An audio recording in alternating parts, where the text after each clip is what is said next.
Hi, welcome to my channel. අපි බලමුද clay වලින් ලස්සන jewelry holder එකක් හදන විදිහ.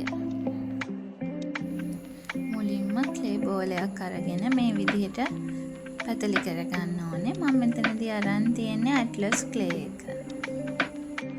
පැතලි කරගත්ත clay කොටසට මේ ආකාරයට roll කරගත්ත clay කොටස set කරගන්න ඕනේ.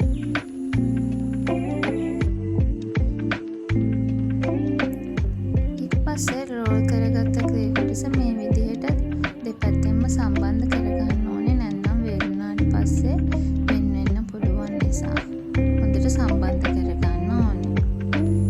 ඊට පස්සේ තුනී ක්ලේ තීරු මේ විදිහට කපාගෙන මේ ක්ලේ තීරු වලින් තමයි අපි බෝ එක හදාගන්නේ.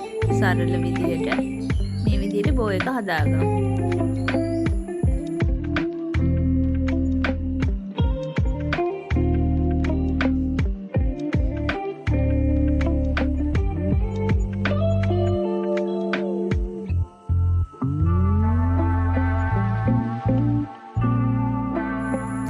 බෝ එක හදාගත්තට පස්සේ අපි රෝල් කරගත්ත ක්ලේ තීරු උඩ පොඩියට ඉරි ටිකක් ඇඳගෙන ඒක උඩ මේ විදිහට අපේ බෝ එක තියාගන්නවා.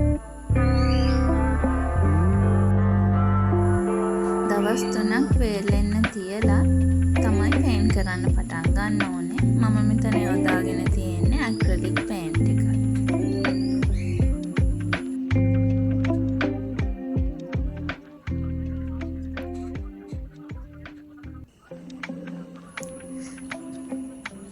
ක්ලේ හෝල්ඩර් එකට වැඩි ලස්සනක් ගන්න මම මෙතනදී රෝස මල් ටිකක් ඇඳ ගන්නවා. ඒකට මම කරන්නේ ලා රෝස පාටින් ඩොට්ස් ටිකක් තියාගෙන ඒක මැදින් තද රෝස පාටින් ඩොට්ස් ටිකක් තියාගන්නවා. හරිම සරලයි. රෝස මල් ටිකට පුංචියට කලර් ටිකකුත් පේන්ට් කරගමු. ක්ලේ හෝල්ඩර් එකට ලස්සන ෆිනිෂින් එකක් ගන්න මම මෙතනදී UV රෙසින් භාවිතා කරනවා. දරාසකින් තමයි මම ගත්තේ. ලස්සන ජුවලරි හෝල්ඩර් එක දවස් 3කට